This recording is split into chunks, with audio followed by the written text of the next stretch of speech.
So Sal Seguin will be speaking today. He's the product manager for AppleScript and Automator over at Apple.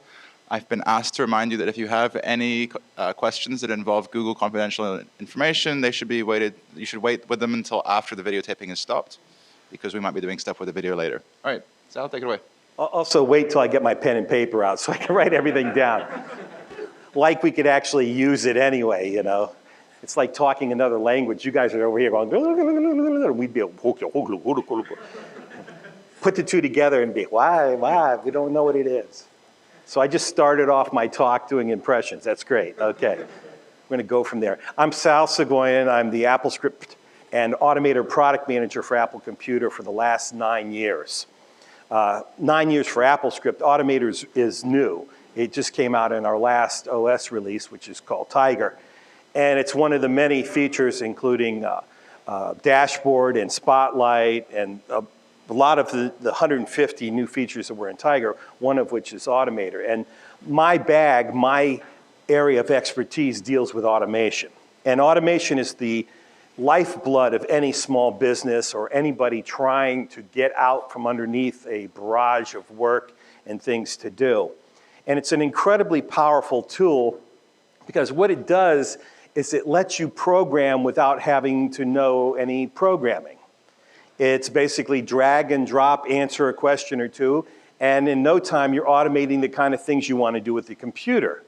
And Automator's scope covers just about everything that you can do with the OS, from getting very SQL to getting very photograph, or even movie-oriented, or podcast-oriented, or web page, or HTML, or whatever kind of data you're dealing with. Automator's really good at passing information between the various parts of a workflow. So I guess the best way to show Automator is just to show it. So what I'm going to do today with the giant cursor is just give you an overview of what Automator is, some of the kind of things it does. I'm going to open up some projects. We're actually going to look at the code. I'll show you where you can go to get code samples and do your own Automator actions today, and just answer some questions. So anybody have any questions before we begin? Yes, in the front. Okay, so I'm going to start with something simple. No matter where I talk and no matter who I talk to, what level of geekdom they're in, it's always good to just start with a basic example to get the concept across of what Automator is. So I'm going to start with something simple, and then we're going to get more complex. So on my desktop here, now you know why I have the giant cursor. It's really easy to see, isn't it? So I have a folder of some image files. Now these files are typical of the kind of files that you get off of your digital camera, right? They have these names that only the camera understands. I don't know what 20095-207 is, but somehow that's related to the vacation I took down in Aruba. Now, what I want to do is I just like to rename some files. A simple task to do, right? Renaming files. Well, those Mac users of you, how do you rename a file in Mac OS X? You click on it, okay. So you select it. You don't click it twice. You select it once, and then you wait a second, then you click it again. Then the name becomes selected. You select the part of the name that you want to change. You type that part, and then you either click someplace else or hit a return key. That's the way you rename a file. Well, that's fine if you're only renaming 5 or 6 files. But what happens if you have to rename 200 files, 300 files, 400 files, 500 files? What do? You open up the terminal and you start going, but if you don't know shell or whatever language you're trying to type into the terminal, you're pretty much up against the wall. And even then, there are easier ways than going into the terminal. And let me show you one. I'm just going to select these images by drawing a rectangle around them. Click on one with the control key down, or right click. And you'll notice that there is a menu now. In the contextual menu, find a contextual menu called Create Workflow under Automator. I'm going to select that, and what will happen is this little guy will go boing, boing, boing, and jump up and down. That's Auto, the Automator, and this is Automator This is the interface for Automator. This is a workflow window. And let me describe a little bit about what the user interface is and how it works, and I'll show you how the workflow is created. On the left-hand side, you'll notice that at the top, there's a blinking cursor with a magnifying glass. That's the search field, so I can type in any phrase or any term like renaming or photo or catalog or something related to what I'm trying to automate, and actions related to that will appear on the list. This left-hand list is a library of all the different automatorable applications on your computer. And when you click one, for example, if I click the Finder here, the actions related to that application appear in the actions list next to it. When you select an action, information about that action appears down here in this description field. It tells you what the action does, what kind of data it accepts, and what kind of data it provides. And over here on the right-hand side is the workflow area. With Automator, you create these workflows that contain actions, and each action relates to a step in your workflow or part of what you do. Now, since we started Automator by selecting things in the Finder, the first action that was added to our workflow is something called Get Specified Finder Items. Those are the ones I had selected. And this action just contains a list of all of the files that I have selected. Its job is just to pass that information on to the next action in my workflow. That's all it does. So what I want to do is I want to rename, so I'm going to search for a renaming action by just placing my cursor there and typing the word rename. And the action that is in the Finder group of actions that relates to renaming things is called Rename Finder Items. It says this action changes the name of the Finder items passed into it. Well, that sounds exactly like what I want to use. So I'm going to click on that item in the list and just drag it over here to the bottom of the workflow. You'll notice that the cursor changes to the green ball with the plus, meaning I'm about to add something to the workflow. And I let go. Well, one of the interesting things about Automator is that it has a lot of intelligence built into the background of how this application works. So it senses that you're about to perform an action on these files that is a permanent action. You're going to change their names. And it said, hey, I see that you're about to change the names of these files. Would you like me to copy them first and then you could work on the duplicates instead? And if I chose yes, or add, it will add a copy action after the first action that copies the files, makes a duplicate of them, and then I can rename them. If I don't want to do that step, I can remove the action just by placing the cursor over here and clicking that little box. So here's my workflow. I'm going to take these items and then I'm going to perform a renaming process on them. Now, I can choose to do a variety of renaming operations. This action view, which is this little rectangle of interface here, each action has its own view. And this action view has a different set of options that you can do for renaming because, you know, there's a lot of different ways you can rename things. For example, you can add a date or time, you can add some text to the name, you can change the case of it, you can make it sequential, you can find and change text inside of that file name as well. But what I'm looking for is something sequential. I'd like each file to be named Vacation 001, Vacation 002, that kind of a thing. So I'm going to check Make Sequential, and you'll notice that the UI here changes so that it reveals all the operations for making sequential names. I'm going to have a base name, and it's going to be called Vacation. And you'll notice that as I type this information into the action view, that over here you can see the example of how it's going to look. And I can choose to place the number before the name or after the name. I can start the numbers at a certain digit.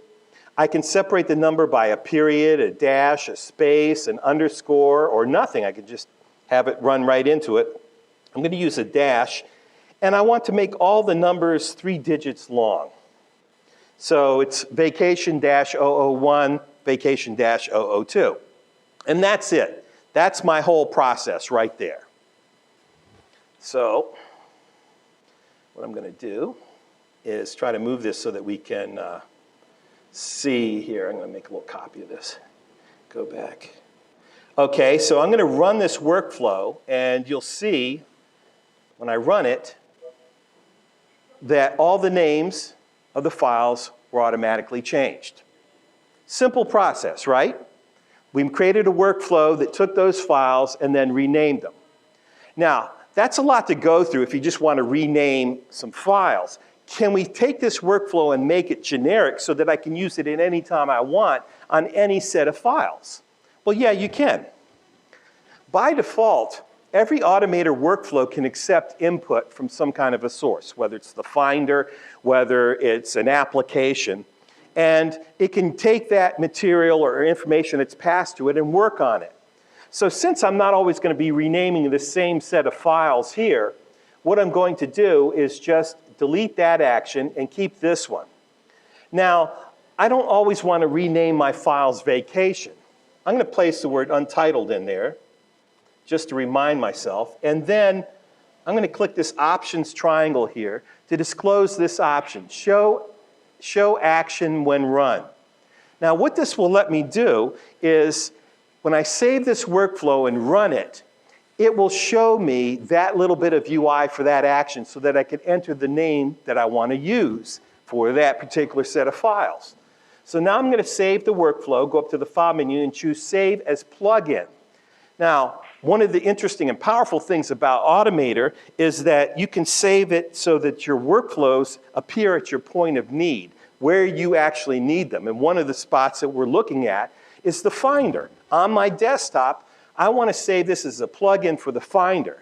I could save it as a folder action so that when files were dropped into a folder, the workflow would run on those files.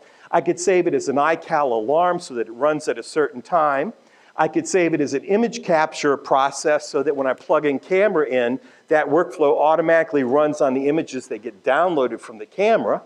I could save it as a print workflow so that from the print dialog of any application on Mac OS X, I can execute that workflow on the printed material. And I can save it also as a process that runs from the global script menu that you see up on the top right of our menu bar. For this case, I'm going to choose the Finder. I want to have it be a Finder contextual menu. And I'm going to choose Rename Finder Items as its name. Save it, and now quit Automator.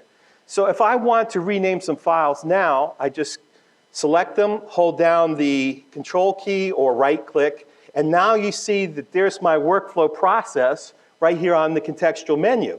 I choose Rename Finder Items, and you see up here on the menu bar, there's a spinning cursor here saying it's telling me which item is running in my workflow. And here's that UI that I just was working with, and I can change the name to Yosemite. And now go continue. So what I've done is very quickly and easily created a tool that I can use anytime I want now to rename files on my desktop. And I can take this workflow that I've created and share it with anybody else who's using Mac OS X Tiger, because they have Automator too.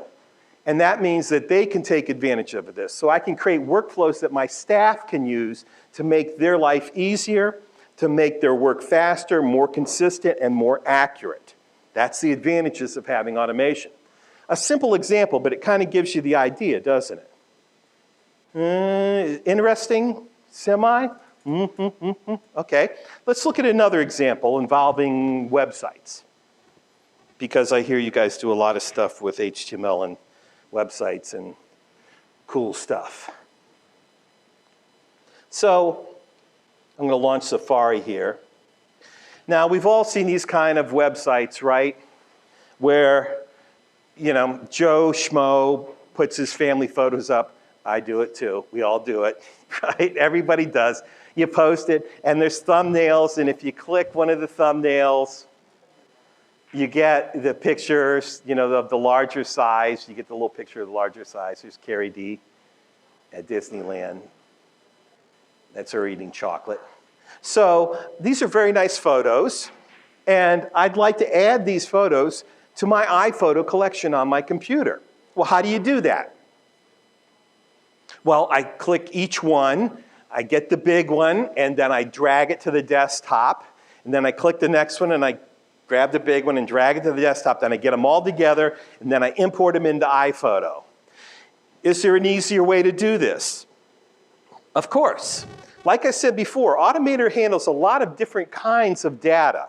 In this particular instance, we're going to use Automator to create a workflow that automates the process of retrieving large images from linked thumbnails on a web page, downloads them, imports them into my iPhoto collection after making a particular album for them as well. So since I'm going to be using Safari here, I'm going to click my Safari category. And one of the actions that is available at the top is called Get Current Web Page from Safari. It says this action gets the URL of the web page displayed in the front Safari window. Okay, that's pretty cool. I can dig that. And you'll notice that it's up near the top and that it has a gray bar next to it. That's a relevancy ranking. Automator examines what you're doing in your workflow and tries to guess what the next set of actions you would be using are and puts them near the top so that if you have a lot of actions there, you don't have to go searching for it. And it senses that, well, you're starting a new workflow, so one of the actions that starts a workflow is something like that. So I'm going to get the URL of that page that I'm looking at. Now I want to get the image URLs from that web page. So I add that, and you see it has as a parameter of, do you want the images that are on that page or linked from that page? Well, I don't want the thumbnails, I want the big images, so I'm going to choose link from those pages. Then I'm going to download those images to my pictures folder. Then I'm going to click my iPhoto category over here and choose import photos into iPhoto. I'm going to make a new album called Carrie D. And I can delete the source images after importing them because iPhoto makes a copy automatically. So there's my workflow. Get the current web page from Safari, find those linked images, download them to my computer, and then put them into iPhoto for me. So I'll click Run. And you can see that right next on the left side of the action is a little spinning wheel telling you that it's the action that's being used right now. It also shows at the bottom of the window. And now it's creating the new thing and importing it into iPhoto automatically. So there's my new album of all the images from that web page. Golf clap? Semi-interesting? Okay. Now, again, can I, like I did before, can I take this workflow and make it a tool that I can use anytime I hit a web page like that that has photos that I want to keep? Well, yeah, you can. Let's take a look at what it takes to make that particular workflow generic. So I'm going to go back to Automator. Well, okay, I'll use the current web page. That makes sense, yep. And I'm going to find the linked images. I can download them. The only thing that I really need is every time I make them import into iPhoto, I don't want the same album. I want to see that little bit of Automator UI when the workflow runs. I'm going to change the name here to Untitled to remind myself that. And then go to the options and choose Show Action When Run. And now we're going to go back to Save as Plugin. And this time I'm going to save it as a plugin to the script menu and call it Import Linked Images. Choose Save and quit Automator. So the next time I'm on a web page, let's go over here and choose like Sam and Emma. Isn't this the most darling shot? Isn't that cute? They have one here where they're at tea. That's cute. And there's Sam. So these are some great shots. I want to add these into my collection, right? So I go up to my script menu and choose, hey, import linked images. So I run that. And it brings up the UI. I'm going to call this Sam and Emma.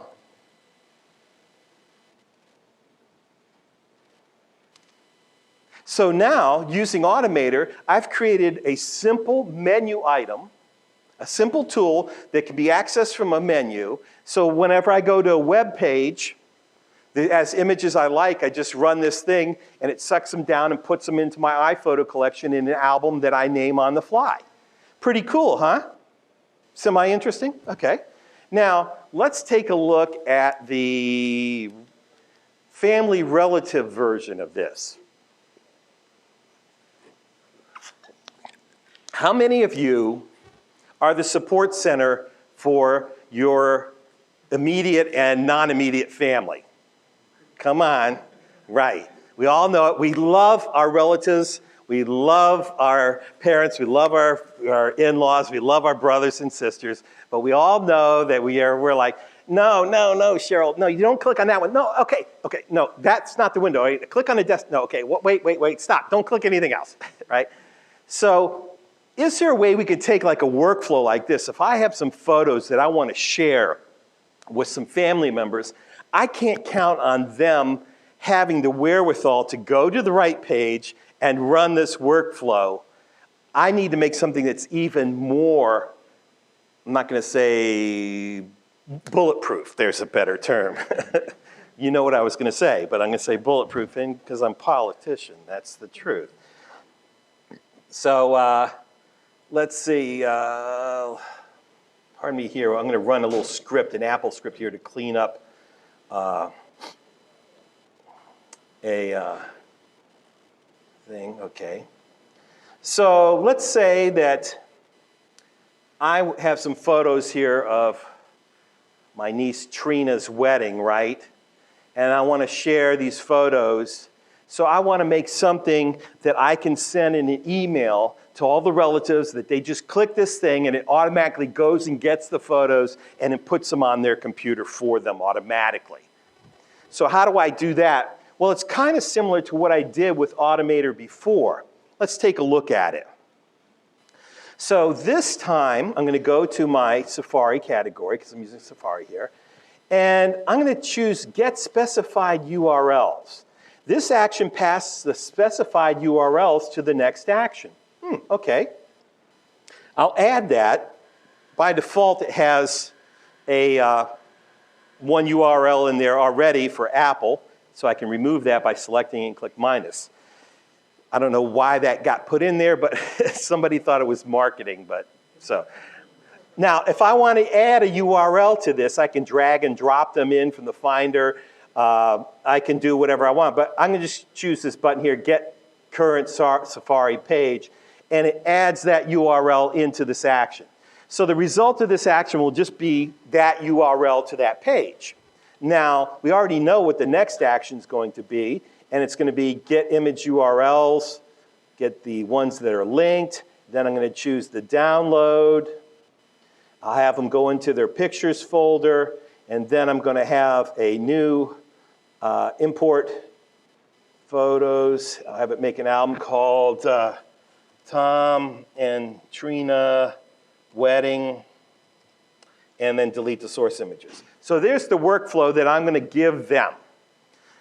Go to this URL, get the image URLs off of that page, download those images, import those photos into iPhoto. Now, instead of saving as a plugin, this time I'm going to choose Save As and choose to save it as an application. Let's put it on the desktop, and I'll call it Get Tom and Trina's Photos. And I'll quit. And hide that. So now on my desktop, I have this little guy standing on home plate. That's Otto, standing on home plate. So I send this little applet to the relative in an email saying, hey, double click this thing, and when they do, it starts running, goes and gets the images, it's downloading the URLs, makes the thing, automatically puts it in. Voila, instant happiness. You are the good son. You are the good son-in-law. You are the perfect one. You have won. So there you go. So what we've seen is that Automator can deal with a variety of data. It can deal with files. It can deal with URLs. It can be saved in a variety of formats. It can be saved as a plug-in to the Finder. It can be saved as a script menu item. It can even be saved as a self-running droplet or applet or application like we just did here. So let's take a look at another way that Automator can be used in a little bit more geekier fashion. Any questions about this so far? Yes, in the back. Well, that's their problem. You have to get them on Macs. Yes. Would it work with Firefox? Yes. See, in that particular workflow, it didn't actually use the browser for anything. It just, you passed it a URL, and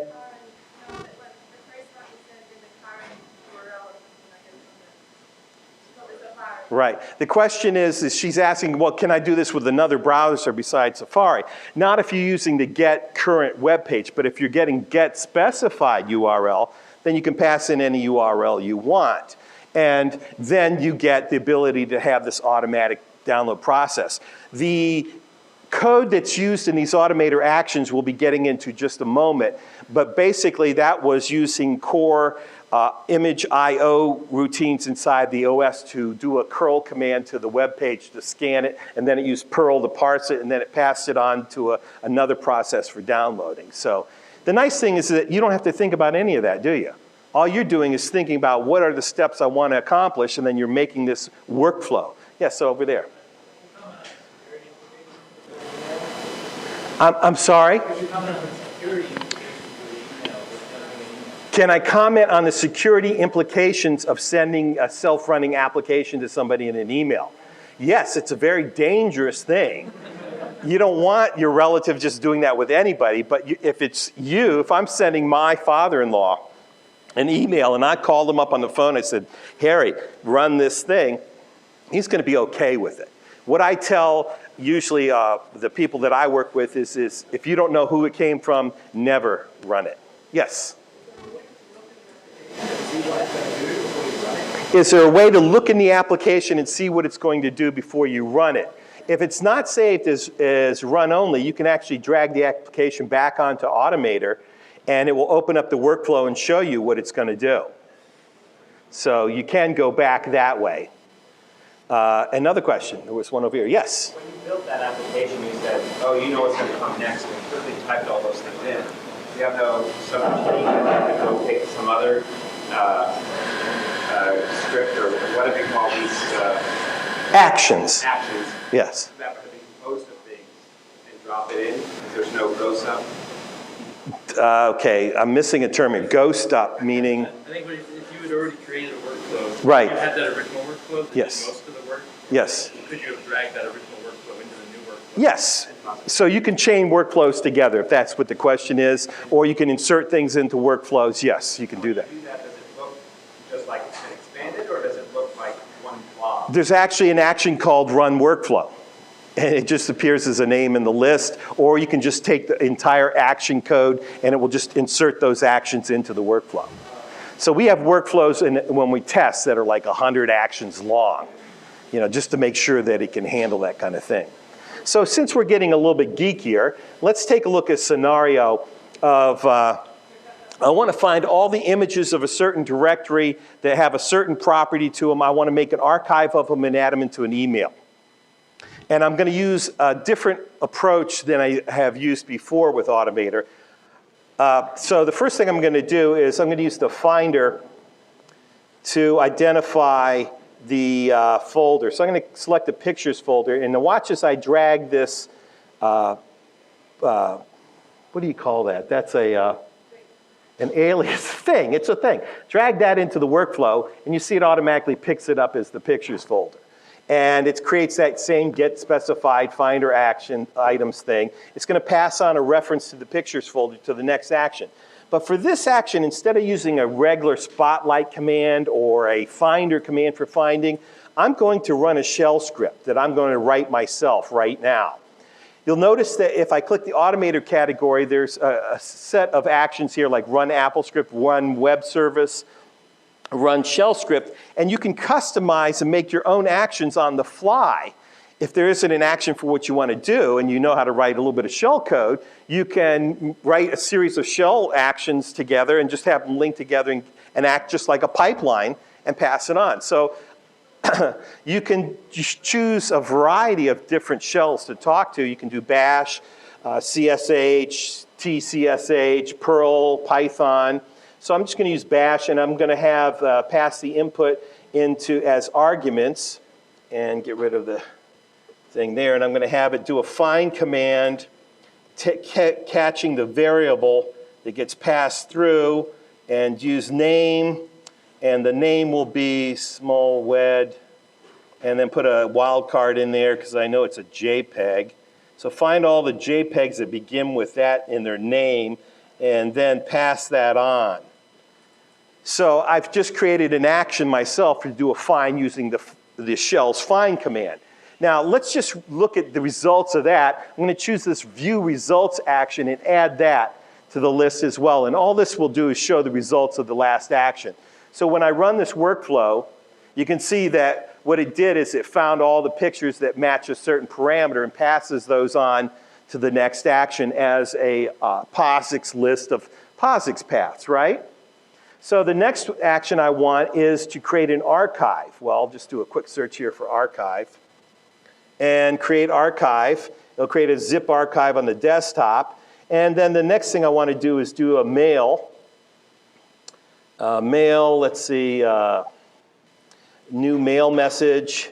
And I'll just have it add to a mail message, a brand new mail message. So there it is. Search the pictures folder using a shell command to do this, create an archive on the desktop, and then add it to a new email. There you go. So you can use other languages besides just, AppleScript or whatever the action happens to be written in.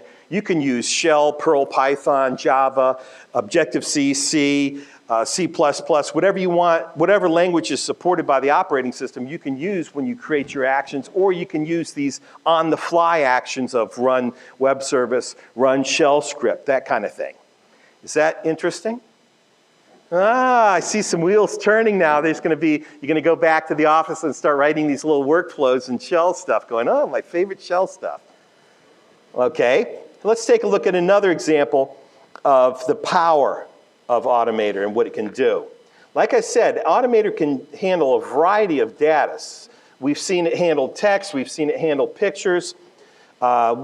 It can handle a large variety of data types and information. And what I'm going to do next is I'm actually going to do some automated database publishing with Automator, a database, and a layout program like InDesign, or I'm just going to use our Pages program from Apple.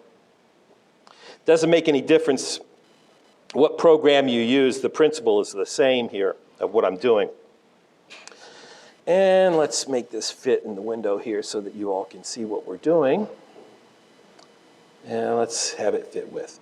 So here's a page layout of, I want to create a product catalog. And there's going to be an image, and below it, it's going to be a description of the product, right?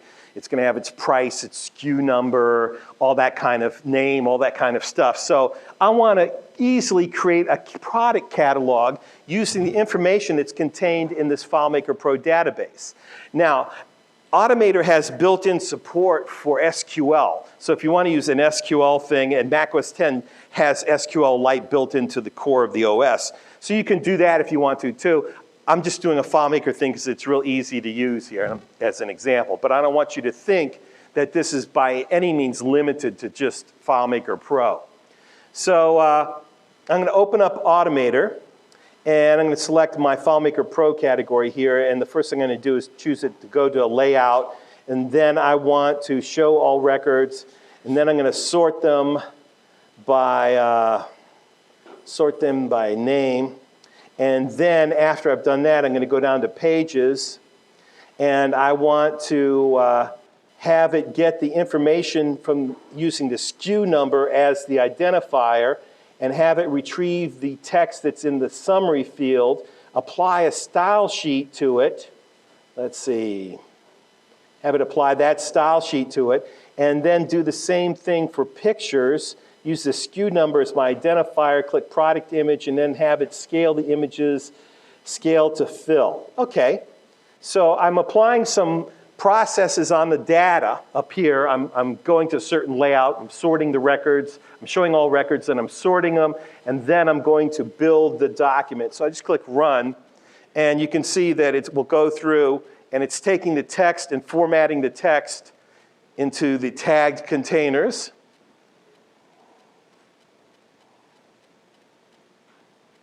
And then it's going to do the same for pictures.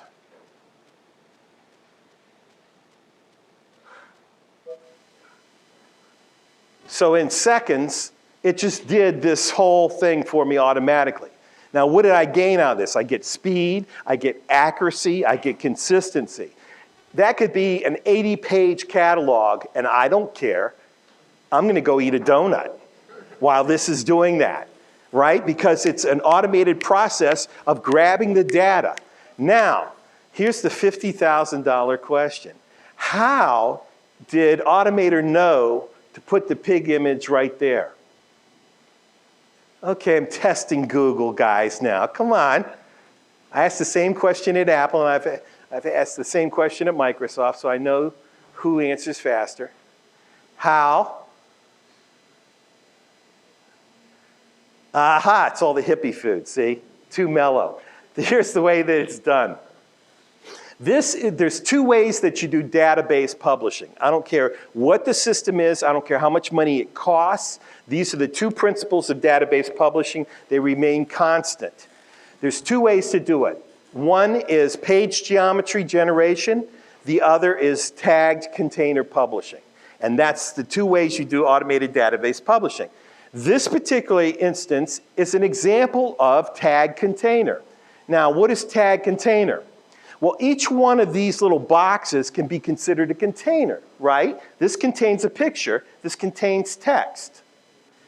Somehow, this container has been tagged so that this container knows which bit of information in the database relates to it. And the way that you do that is I'm going to select this container right here. And in my script menu up here, there's something that's called name page item.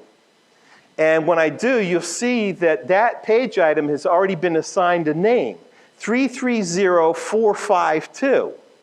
Well, what does that relate to? That relates to a product over here that has a SKU number of 330452. So you use the SKU number as the unique identifier.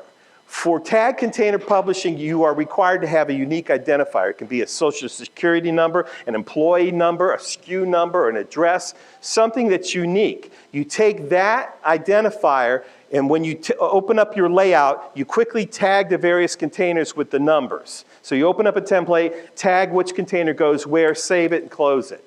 Then an automated process comes back and then fills it. So when that automated workflow was running, the code inside the automator action would ask Pages, give me a list of every container you have that has a name. Okay, then it goes to the first one, container 33540. Okay, go to the database. Do you have a record that has a SKU number 33163? Yes, it's right here. Great, container, here's your new stuff. Put it in there. Oh, by the way, I'm going to format your first paragraph with this style sheet and the next style sheet and the next style sheet and the next style sheet, and it does all the formatting. Then it gets the picture, it takes the picture, scales it to fit, takes the largest percentage, and then applies it to the other side and centers it, and that's the way that you do automated center publishing.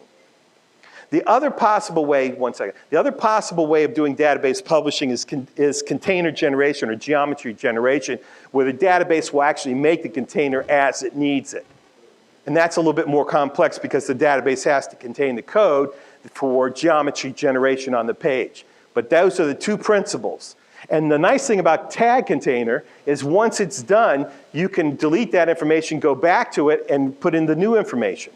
Have you ever seen a car trader? In 7-Eleven, those little things, car trader, done like this. A real estate publication, New Homes in America, and that's how these are done. TV Guide, all of the tables in TV Guide, and that's how this is done. And it's all done using this type of technology, and it's really done on Macs using AppleScript. It's the driving language. Okay, your question over here. I'm sorry? Could you use Automator to put in the SKUs? Sure. I mean, you could figure out whatever formula you want. based upon sales of a product, it gets the top left corner, and then it figures out the position for everybody else based on their sales, goes through and generates that too. That's why the print industry figured out a long time ago that they couldn't hire enough people to do all the work they needed. So in the 90s, print publication automated using these kind of techniques. And that's how they were able to expand and grow. You cannot scale unless you automate. There's no way to add more people because all you're doing is adding more possible mistakes and more costs. If you want to scale, you automate. And if you want to automate, use Automator. Is this getting interesting at all? He's making me think. Wait a minute. Okay, one last example I was going to show deals with podcasts. Because I figured, something about podcasting, what can I do? And here's a little scenario. So I just have some text. I have this action that I wrote. By the way, I'm going to share with you all of the actions that you just saw today. I'll tell you in just a minute. And I want to call it famous. Yes. This action does nothing but pass on the text of a famous speech or document. That's what all it is if I ever want the Gettysburg Address, I run this action and it produces text. So if I want a new text document over here, I would just go like text edit, new text edit document, and then run this, and I'd have the Gettysburg Address show up in a new text edit document, right? But I want to convert this to audio. So what I'm going to do is click on the system down here and choose text to audio file. I'm going to pick a voice.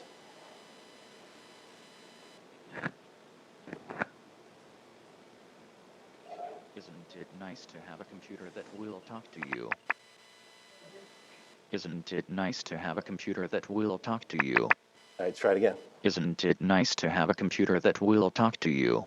That's not a bad voice. It's from Kepstrel. Kepstrel makes voices, and phenomenal. They have this English news announcer voice that is like the BBC. It's killer. So I'm going to have this thing down here called Gettysburg, and that's going to produce an AIFF high-quality file that then I want to pass on to QuickTime to compress into an MPEG audio format that will be something like in a mono range, about 48 megahertz here. Let's see, 48, something about 48 mono, 44.1. Yeah, that's good. Use the same destination as the source file. Delete the source file when it's done. And then I'm going to have it open up in the QuickTime player. But if I want to make a podcast, I can just add this thing called Create Podcast Feed, fill out all the information, and it will take that audio file and generate the matching XML that goes with it, and then you post both those files on your server, and you have an instant podcast. But for our purposes here, I just want to open it up and play it. So I'm going to go back to the Finder, choose Open Finder Items, and open that up with the QuickTime player. Where's it? Q, PQ. Okay. Give me the text to the Gettysburg Address, render it as an audio file, then compress it in using MPEG AAC, and then open it up.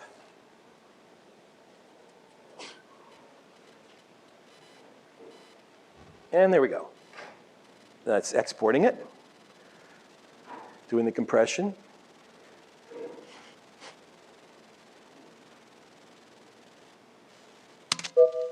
And here it is. 47 years ago our fathers brought forth on this continent a new nation, conceived in liberty, and dedicated to the proposition that all men are created equal. Now we are engaged in a great... So it's not the same as if Leo Laporte's sitting there talking into a snowball microphone, right? But if you just have some text content that you would like to be able to podcast, wow, that's a great workflow to have, isn't it? So like I said, Automator can handle a variety of data. It can handle textual data, picture data, audio data, video data. Doesn't make any difference. And it handles the whole range of stuff on the operating system. Now let's take a look at what it takes to make an Automator action. Interested? Okay. I'm going to go to the developer folder, because I've installed the developer tools, and open up Xcode. Now, Xcode is the application that we use to create projects on Mac OS X. And if you choose the File menu and you choose New Project, you'll see right at the top that you can create an action. You can create an AppleScript-based action, a Cocoa-based action, or a shell script-based action. So you can create a shell action for yourself, brand new, that contains UI and buttons and everything linked to your shell code. Or you can use Cocoa and have it linked to your Cocoa code or your C code or your Java code or whatever else you want to put in there. And then you can do the same with an AppleScript action so that it links to code as well. And then you can include other code sources in with the AppleScript, so it's just not AppleScript. It can also contain some Objective-C, for example. So once you open up a thing, it will ask you to name it. And this is what the project looks like. On the left-hand side are all of your components. You get a main.applescript. You get resources with a nib, and the nib is your UI. So let me open up an existing project here that I have. And I downloaded this from the site I'm going to turn you on to in just a second. And let's go Action Projects. And this one's called Download NOAA Weather Satellite. And this action does one thing. It goes and gets an image from a weather satellite up at the National Oceanic and Atmospheric Administration, and then downloads the image that you pick of a satellite photo. And I'll show you the action here as it runs. So I'm going to go get weather. Okay, here it is, download US weather. East Coast, let's try West Continental. Let's get the infrared, download it to the desktop, and then tell the Finder to open it up in preview. Okay, and run.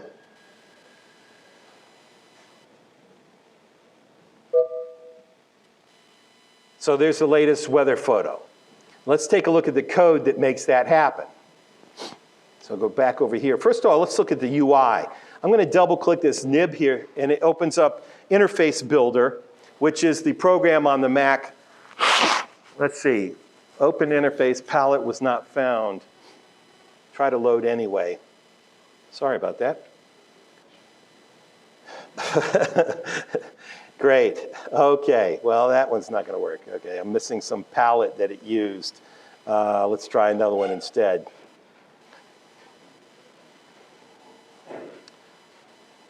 Let's look at my famous speeches and documents. So let's just take a look at that one real quick.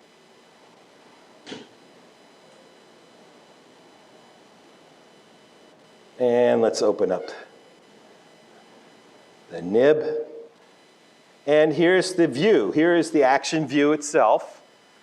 And this is the menu.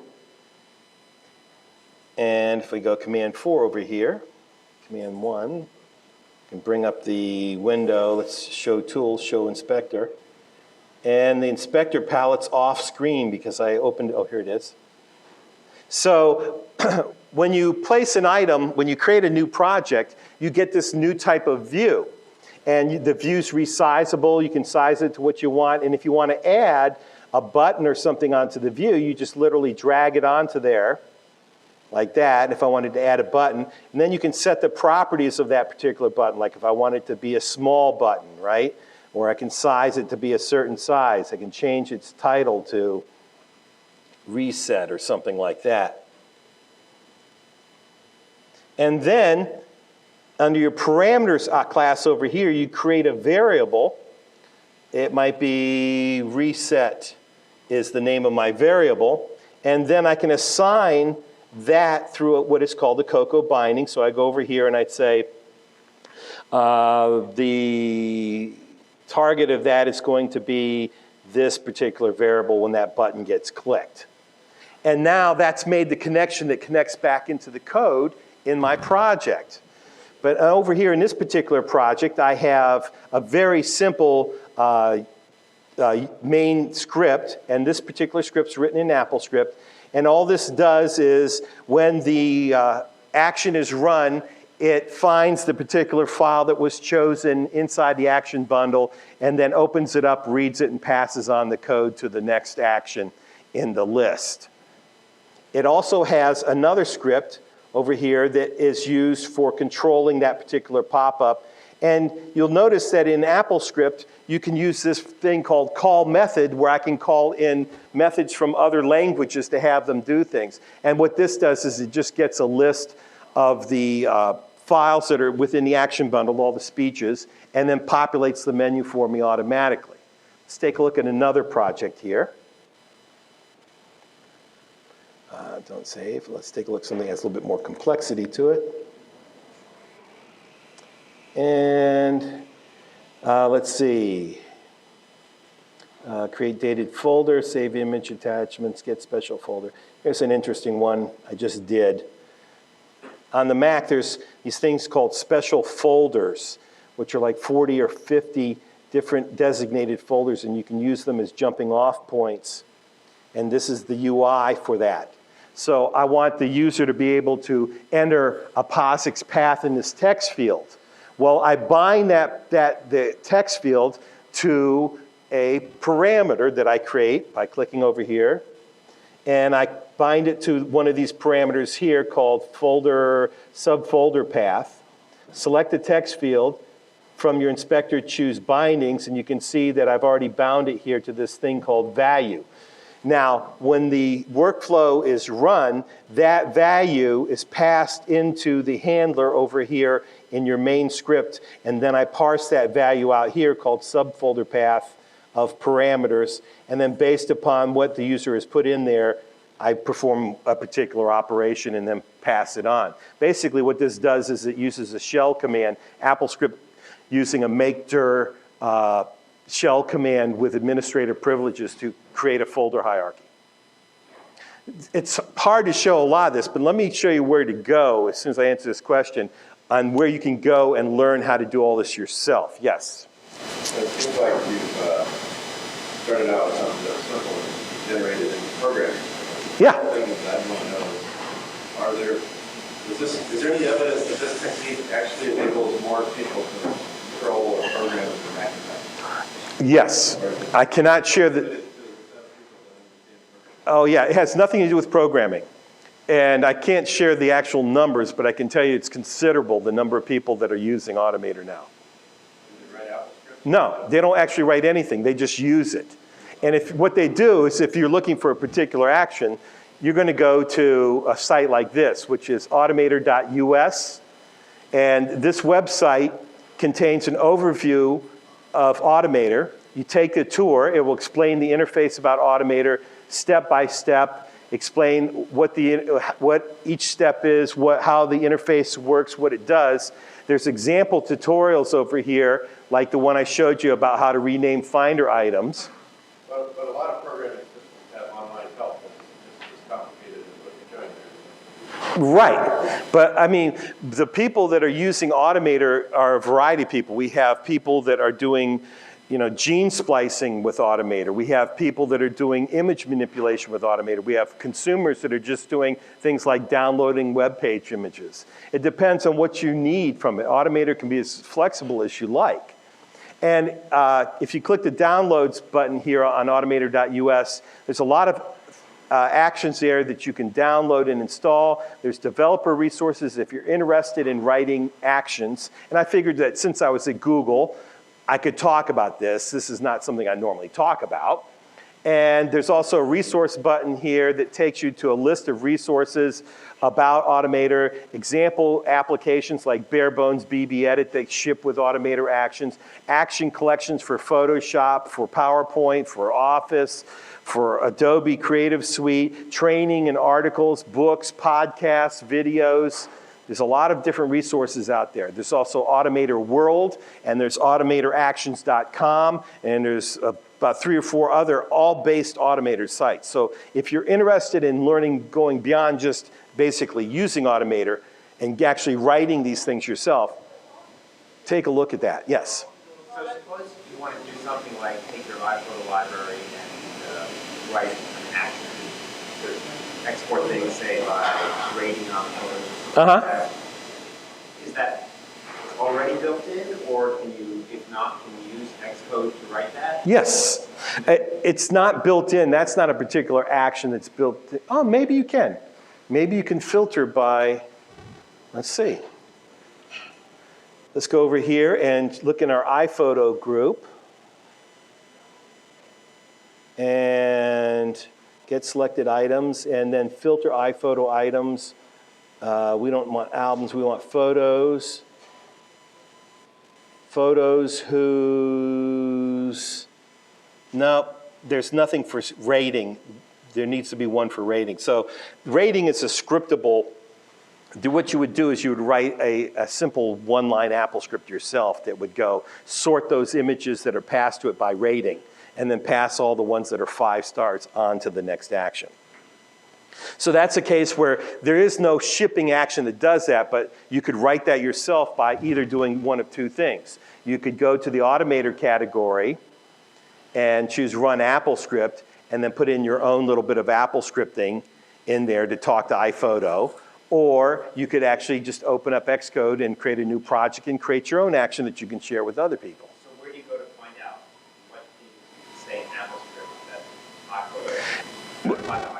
AppleScript's an entire week-long discussion itself, but here's a quick tip. Every application carries with it an entire dictionary of all the things that it understands. If you take the iPhoto application and you drag it onto the script editor icon, it will open up its dictionary, and it has every term and every class and every object that it understands is in this dictionary. And that'll give you a quick idea. So if I look under here, under rating, let's see. No, I can't find anything under rating. I can't remember what they would call it. Let's see. Album, photo. Photo has a property of comment, date, time, height, image. Nope, it doesn't have a rating thing. So I guess you might not be able to. You might have to use Aperture for that. Aperture, which is our professional image collection manipulation program, and it ships with Automator Actions, and you can search by rating on that one. Any other questions? So just a quick overview. Go to automator.us if you're interested in expanding and writing your own set of actions, writing your own web service actions, writing your own shell actions, writing your own AppleScript actions, and using this technology. I thank you. Thank you so much for letting me come here today and be part of this.